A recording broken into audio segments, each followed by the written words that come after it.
Welcome to the Church Explained podcast, a conversation to grow your leadership and build your church.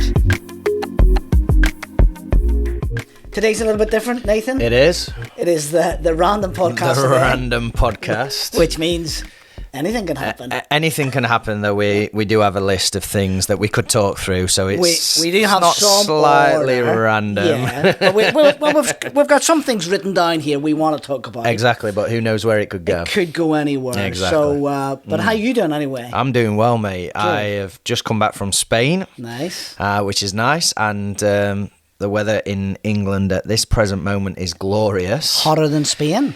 Yes, Probably. it is. It is probably hotter than Spain. The problem with England is we're not set up for this kind of weather. Not set up for it. And all those people elsewhere in warm countries. Exactly. And so the evenings for me and sleeping when it's hot are not a good mix. Okay. I don't like it. I like cold. I'll have my window open all year round. I hear you.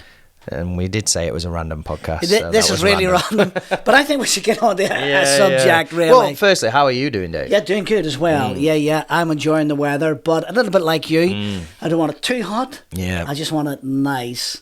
Do you know what I mean? Yeah. So, yes. But I think that's the British thing. I know, exactly. Let's get off the weather. Everyone else is like, shut up about the weather. Let's get on to something. But I'm doing good. Enjoying stuff, enjoying life, and enjoying all the stuff we're doing here at Icon Church and the world at large. Yeah. All good. No, good.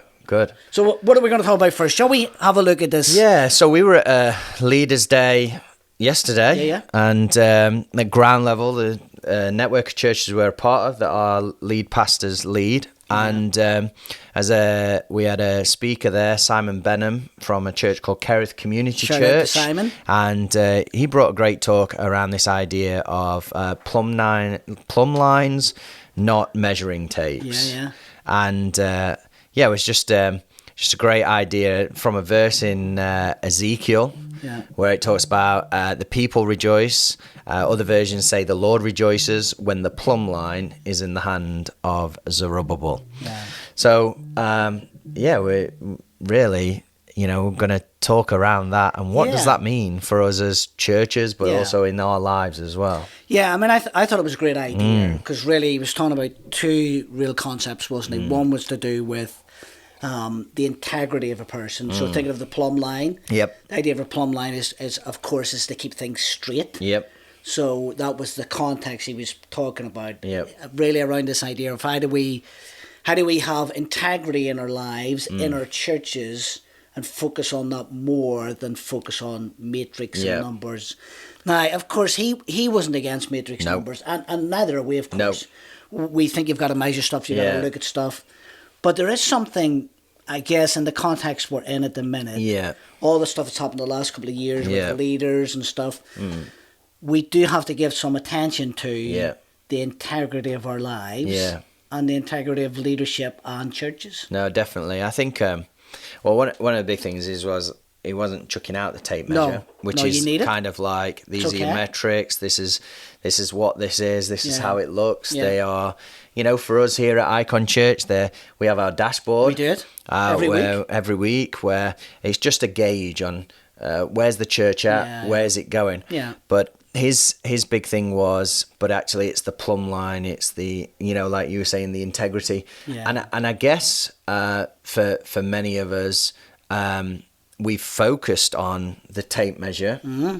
How do we improve this? How do we do this? I guess. And I guess that's kind of consumed our life, that then we've forgotten to even have a dashboard or check our own lives of how am I doing, even in some moral issues, how am I doing with this? How am I doing with finances? Yeah, finances. With relationships. Family. Yeah, all that sort of stuff. All of those things. How am I doing, and where's that set at? Yeah. Which I think can sometimes become I'll deal with that later. Yeah. Whereas his thing was, no, let's focus on that. Let's work at it. Yeah. And one of the things we've been talking a little bit on the podcast in previous episodes was around this idea of healthy leaders, healthy church. Yeah. Because you can't separate them. No, and so I guess a good conversation is like, there are things where leaders haven't been healthy, but they've still seemed to grow. Yeah. And I think sometimes that's a scary thing. Yeah, that's the tension a little bit. Yeah, so it's a scary thing, but it's also so theologically, like it's God's grace upon our lives. So in other words, God blesses us no matter what in one sense. Yeah. But you're right. It looks like sometimes people are flourishing. Yeah. But actually internally, they're not flourishing. No. So how do we handle that? What do we do with that? Well, I think there has to be. So here in the UK, if there's a big epidemic, especially among males, and the big epidemic is suicide. Yeah, and it comes from a place of maybe pride, ego, just really that when men are facing issues, and I guess we could even just mention all of those things that we mentioned around the plumb line. We don't talk about them. We try and solve them. But in our trying to solve them, or in our just even ignoring them or pushing them, things can get worse. Yeah. And it leads people to take that drastic action of, suicide. And, my hope would be people would actually take a place where they go, no, I need to talk to someone about this. Let's have a conversation. I think it's the same for leaders. Is the fact of we want to, and I guess in church world it's like, oh, let's project everything's great, everything's good, and I'm not saying that you should walk into a room and someone says to you, how's things going, and you should pour out all your problems, but I think you need to have someone that you do talk to. Yeah, no, I think that's essential. It's having that someone rather than everyone. Exactly, yeah. Because that's what, I guess, vulnerability, accountability, we all need that in our lives. And of course, we know it is sad, like as we think of some of the leaders, we're not going to mention them today because it's not about that. No. But we know there is lots of leaders over the last few years that have... I guess gone astray or stuff's happened in their lives, which does bring it to the surface more. Like we need to think about this. We need to have accountability. We need a conversation with somebody. I think also I was going through the Lord's Prayer again, and I think if we were to gather a group and we were to pray through the Lord's Prayer, your kingdom come, your will be done, we'd all be like we would all be going for it. Forgive us our sins. As we forgive those who sin against us. I can imagine the room goes a little bit quiet. Yeah. Because again, it's that I'm actually going to bring some things up that, it's like I'm asking for forgiveness of some of the thoughts, some of those patterns in my life, some of the temptations, some of the way I've handled finance, or even the way I've been in my family. And I think it's a moment of, whilst you talk to people, it's also a moment of, if we go back, confession. Yeah. It's saying, I haven't got this right. I haven't got it all sorted. I need God's help. And we're not looking for perfection, are we? Because none of us are perfect. No. So, we don't want people to hear this and think, well, as a leader, I have to be perfect. I have it all together. No. But we do have to take moments where we're measuring... not ourselves against people, but ourselves against, what does the Bible teach? Because that's, if we're Christian leaders, then that's got to be the most... And I think that's why it's important to recognise who to speak to. Yeah. Because it's not that I bring that to everyone. And you don't need lots of people. Right people. And I know from my own life, I've got a couple of people who I'll connect with, and I've been connecting with them for a long, long time. But you don't need lots. You just need one or two people that you can connect with on a regular basis, on a daily basis, and talk stuff through if you need to. Definitely, yeah. So that's good, eh? Yeah, it was so good. So plumb line, more than measuring tapes. Yeah. Okay, so I've got down here, because it is a random one, but I think it's a good one to talk about. We're talking about, I've got here Youth Training Day. Yeah. Something you guys done here at Icon Church. Yeah, this past Saturday we gathered youth leaders from the UK, and I was going to say pretty close to us, but we had a couple of guys from quite... London, and so 3-hour journey for them, but just the big idea of really pouring into youth ministries, empowering them hopefully to see things, and just giving them tools, tips, things that we've done, but then also creating a space. And I think this was one of the great things that we're able to do, create a space where they could have conversation around tables and begin to collaborate whilst we presented something, a thought, an idea, how we do something 20 minutes. Then it was like, okay, here's a few questions that you can talk around. And it was just a great day. Great time to invest in people. And of course, that's one of the things we love to do here at Icon Church is, like we're doing the podcast.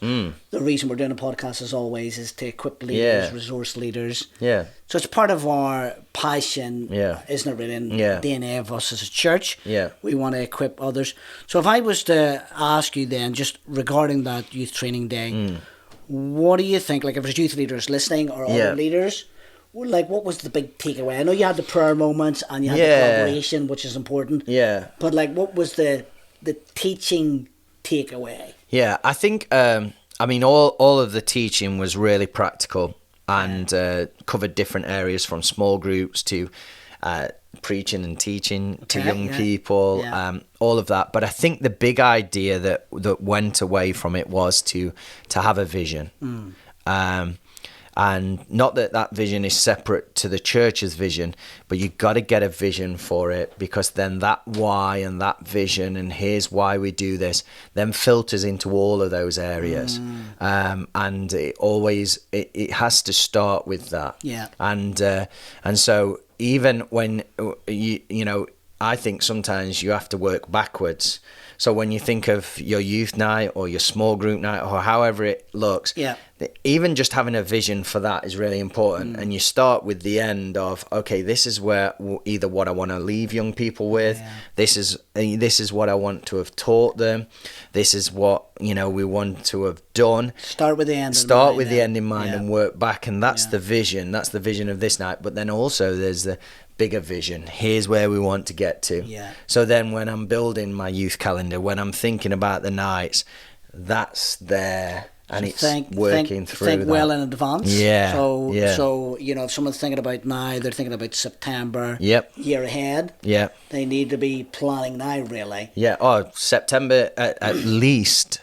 Now you should be looking September to the end of the year. Definitely. I would even be thinking now I'd be starting January to probably definitely. July next year. So thinking of those principles, I guess that they apply not only to youth stuff, but also to any part of church life, don't they? Like we got to start with the end in mind. I think that was Stephen Covey from his book. I can't remember what it was called. Can you remember? No. Habits of highly effective people. 7 habits. That's it. 7. Highly. There's so many different ones out there. John Mckeown has 21, 19. So hey, we've done well to remember that since we don't have that in our notes. You've done well. 7 habits of highly effective people. A great book, actually. It's an old one now, but it is good. So some good stuff. What else have we got on our show? One of the things that we love to do is just give away resources to churches, and we got some new stuff on Icon Open. We've been adding some new stuff on there, which is great. We've put a load of sort of media stuff on there. People are often going onto the site, they're looking for countdowns, and we've done a wee bit of work with our friends in the States. Chandler Boyce. He was on the podcast. He was on the podcast a little while ago. So he was on, and we partnered with him. They've got something similar to what we have, in the sense of they're giving away free church resources. So we've got quite a lot of stuff on there. We want to encourage people, go and take a look. If they've never been on before, they're looking for resources for teams or ministry, leadership. We've loads of stuff on there now. And it completely free. Completely free. Free and always free. Free and always free. And also, you might be thinking, we were talking about this at a Youth Leaders Training Day, but it doesn't specifically linked to youth, but you might be thinking, we're not able to do that. Well, one of the things that really helped us in the early days of building youth and even church was getting resources from elsewhere. We're not able to produce a 5-minute countdown video. Well, I can they're on there. I'm not able to produce small group resources. Well, I can grab them from there. And so anything that helps you do what you do really is what we want to put on there. Definitely. Get on and have a look. Download stuff, put your own stuff on it. We don't care. Go for it. We next on the list of our random podcast is raising up leaders. Yeah. Let's talk about that for a moment, because, again, that's something we've talked about on the podcast. Yeah. It's part of our DNA as a church. We're always thinking of who's next. Shall we talk around that a little bit? Like, how do we raise up leaders? Yeah. Because I think when churches are listening to this, or leaders are listening to this, they're thinking, well, I want to raise up leaders, but how do I do it? Yeah. I think, firstly, it's important to start with, we don't have all the answers. And actually, we're still learning. We're still learning, definitely. and we're still developing, and we're still thinking of Yeah. ways to do this. But we are intentional. Yes, I think that's one of the big and that's things. the thing. We don't stop. No. Oh, because we haven't got, we don't, maybe, that's not the answer or whatever. We don't stop raising leaders. Because I think, if I'm in a position of leadership, then I should be raising leaders. Yeah. And so there's a personal investment there. I guess, through my background, a lot of my leadership raising was through youth. Yeah. Putting young people, 16, 17, 18, into positions where they were leading small groups, leading teams, doing all of that. But on the side of that wasn't just, okay, go. Yeah. Right. We'll see if it works. It was kind of like, okay, go. Let's give feedback. Yeah. How can you do this better? How's that going for you? Yeah. I think sometimes we want to put on a big program, which I'm not against putting on programs and courses and all of those, but I think the effective thing comes in when someone begins to lead, and they have a good leader who begins to feed back as well. So I've been thinking a little bit on this, because I've been chatting with a few different leaders, and one of the things I pick up is sometimes people will focus on the program. Yep. Hey, let's run a great program. Now, it may not even be with youth stuff. It could be any part of their church. Yeah. And the thing I'm always challenging leaders with at the minute is, like, who are you raising up? Yeah. I say to leaders, like, if you were to look at your time, how much of that is given to investing in leaders or people you want to raise up? Does anyone answer honestly with that? What's the? It is pretty mixed, actually. Yeah. Some will say, well, actually, I intended to do some leadership development with people, but it hasn't quite happened. Yeah. And I think, really, if you're a leader, you need to stop. Yeah. You need to think, who am I raising? Yeah. Because if you're not raising leaders, then you've no one to build your programs with. Have you? Exactly. Do you know what I mean? Yeah. So I think there's something about, like, a couple of things I'm just thinking of is, one, to identify. Yep. Like, if I go back to a conversation we had a couple of nights ago as a leadership group, we can't go into details. We've got something hot on the press happening soon. Yeah. But we can't talk about that too much. But what we did was we went round the room and we identified people who we would look to invest in and raise up. And have conversation with. Yeah. So one, we identified them. Two, we're intentional about, having those conversations. So it's not just, hey, here's the, we want to do this. Yeah. So I'll say to leaders, okay, well, who are the 2 or 3 people or 5 people that you want to invest in? Yeah. And they're there, but sometimes they don't think they need to do it. Yeah. Do you think sometimes that's because we don't know what to look for? Yeah, it could be. Go ahead, say a bit more on that. So like, I used to have a thing, I still use it, but I'm looking for people who are faithful. Yeah. They turn up. Yeah. They're there. They're available. They're willing to do stuff. Yeah. And they're teachable. Yeah. So in moments they're teachable, and looking for that. Now, not that they're ever. We talked about it. Not everyone's perfect. Yeah. But there's that element of it, because then with that, I can work with that. Yeah, definitely. And I can raise. So you're looking for faithfulness. Yeah. You're looking, are people teachable? Yeah. Two good qualities. What else? Available. Like, they're willing to serve, whatever area. Yeah. We need to stack these chairs. Right. Yeah, I'll do it. We need to get these tables. Yeah. Right. Yeah, I'm available. They're not like sat on the sideline. I'll let someone else. It's like, no, I can do it. Yeah, and of course, you're talking about a youth context, which is true, but it's true everywhere. Everywhere, isn't it? I'd even look in the church context now. Who's faithful? Yeah, who's available? And who's teachable? Yep.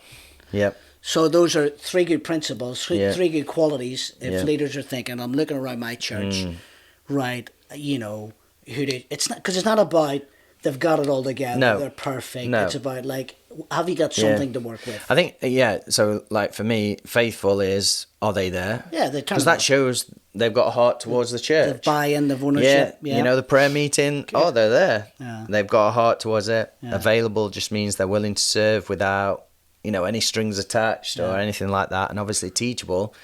Well, if we're going to raise them, they've got to have that quality of, being teachable in moments. So we're on with some of that stuff. Yep. We're doing that regularly. Yep. We're always asking the question, who's next, or let's identify leaders. I think I put it on there because I really want to encourage leaders to really be very intentional about who they're raising up. Because you can have all the best programs in the world, but if you have no leaders, well, I was thinking about this the other day. Yeah, like to raise up leaders today. Yeah.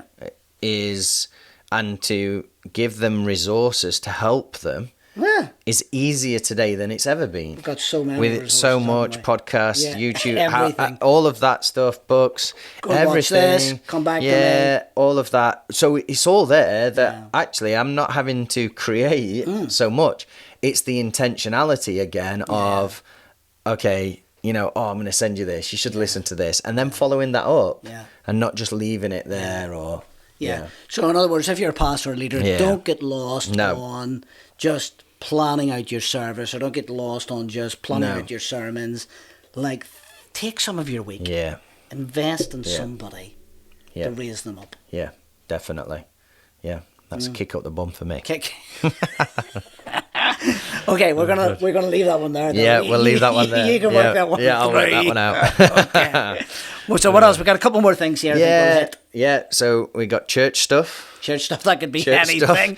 Church stuff. We've been talking about that. Well, we've done that really. Church stuff we've done. Yeah. What else? What about coaching and training? Obviously, you're even leading a coaching team. You're part of a coaching team for our network of churches as well, which we just announced that at our leaders conference and part of the ground level ecosystem. Yeah. How's that going? And that's going all right. It's out there for people to connect into. And aside, it's not just for our network of churches. People can access that coaching. And of course, that's some of the stuff we're doing here in Icon Church. We're pleased in the sense we've got some scope and influence with other churches. Yeah. So I have the joy and the privilege of coaching and working with leaders in different parts of the world, different parts of the UK. Yeah. And it's been exciting recently. I've just done a bit of work with a church, which was brilliant, where I was trying to work with their leaders to equip them to know how to coach. Yeah. So not just coaching them. So I done one-to-one coaching with them, which was brilliant. Yeah. But also, like, what are the coaching principles that you can use in your church to have more of a coaching culture? Yeah. So that's been exciting. I've really enjoyed doing that. Just take a period of time working with a church, working through, some of the key principles of coaching, where they then can take them and use them. Could be anywhere in their small groups, in their staff, in their teams. So it's more of a coaching culture than a telling culture. Yeah. So what?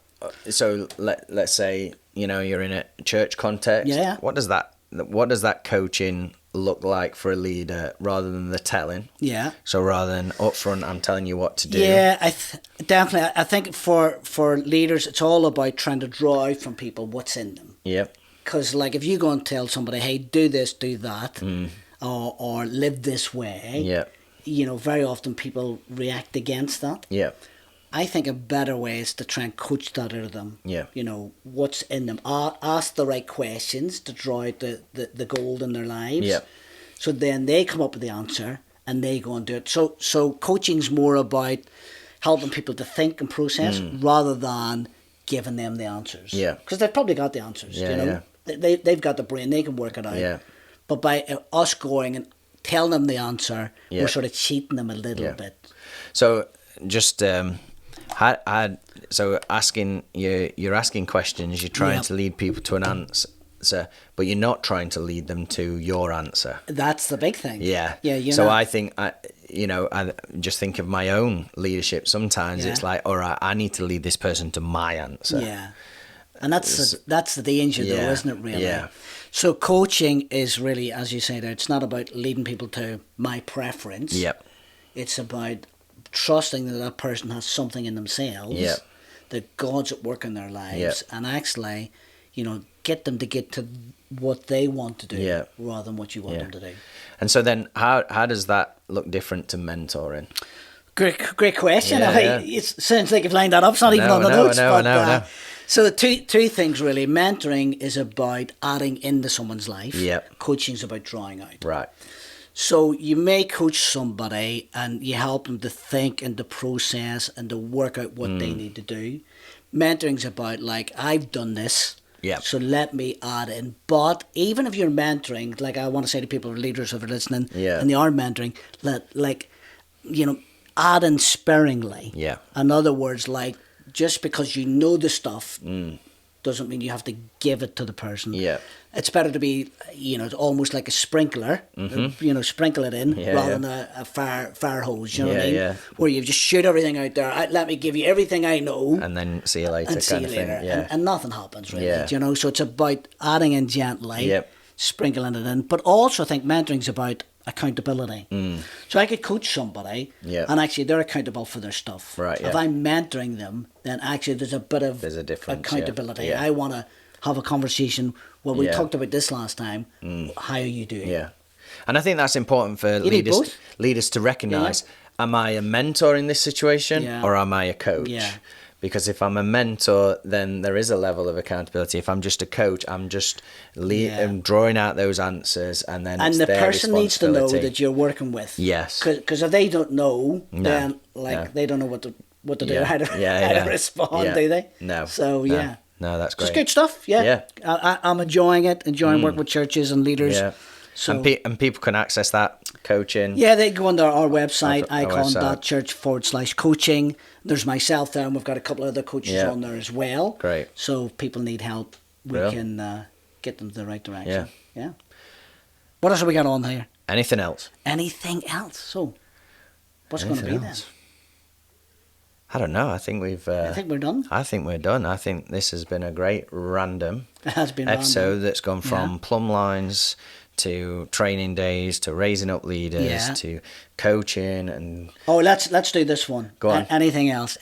What has been your favourite podcast recently then? What has been my favourite podcast recently was the PJ and Ulrika that was good. podcast. I enjoyed that for two reasons. One, we were able to be in the same room. Yeah, that's. I think that's great, and that's not knocking any of that on. No, but no, because some of them are amazing. Aren't they, really? Yeah, but you just get a great feel. But then just some of the wisdom around like lasting in leadership, lasting the long haul, wasn't and going, just to keep going and do that. I think was amazing, and it was great to have them over that week and weekend with us as well. Yeah. Oh, that's fantastic. What about yourself? Yeah, so I really enjoyed that one. I also enjoyed the one we had out last week. Let me put a timestamp on it. It is now June. Yes. What day is it? 14th of June? 14th of June. So we had Peter from Elevation Church in Florida. Yep. I wasn't on that one. You weren't on that one. No, he missed you actually because he was in professional soccer. I know. Or football as we call it. Yeah, we'll call it soccer, football. just to try and help the Americans. But I really liked just hanging out with him because he was just sharing a little bit about his background, a little bit about what he's doing in the church there in Orlando. Yeah. Planting the church. Yeah. Some great advice in there for leaders. If they haven't listened to it, I'd say go back to listen to that. Yeah. But just a nice vibe. Can I be honest? I'm only halfway through it. You're halfway through. I'm halfway through. Well, get through the rest of it. And part 2 is going to be out this Friday. But, awesome. but it was a good one because just a fresh young leader with a real passion to see lives change. Great. I thought it was brilliant. No, awesome. That's us. That's we are us. done. That's us. Well, thanks for listening, watching. The Church Explained podcast. It's been so great to be together, and just want to encourage you to rate, review, subscribe wherever you're consuming this content. Really helps us. Also, sharing it to other leaders and getting this out that may be beneficial to them. just helps us get the word out, and we want to bless and grow and see churches healthy, and so doing that. But that's been it for the Church Explained podcast, and we will see you next time.